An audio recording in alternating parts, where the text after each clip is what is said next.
Siyempre po, nakakainip magantay. Nagsikain na sila. Gutom na. Wala ka pa bilas. Kaya,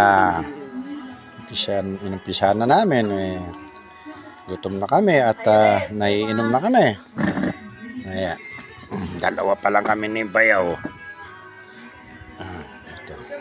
Tapos na yung mga magugulo. Nagsikain na sila. Si Aileen ang natira. Ayan.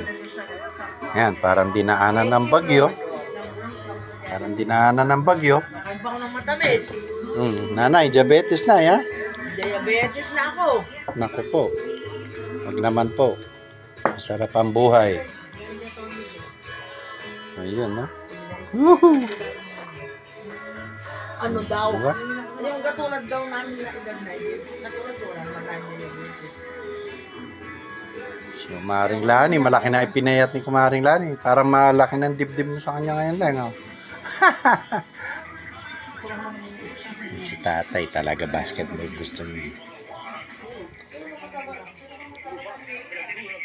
Yay! Close na sila. Oh, nagtatago siya. Pag nagtatago, huwag mo picturean kasi ayaw niya pag ano.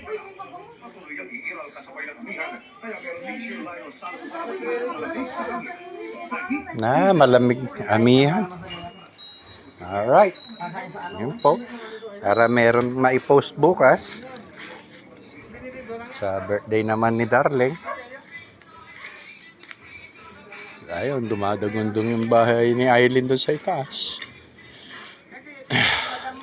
Alright. Ayun, no. Parang Pasko pa rin yung motor na yun, ah. Solar light po yan. At ang ganda ang solar light. Walang gastos. Pinabigay ko kay nanay. Ay, naisip ko, bili lang kayo. Ay, so, sige po. Thank you, Lord, for everything. Sinagay na ni Bunso. Oh, sarap.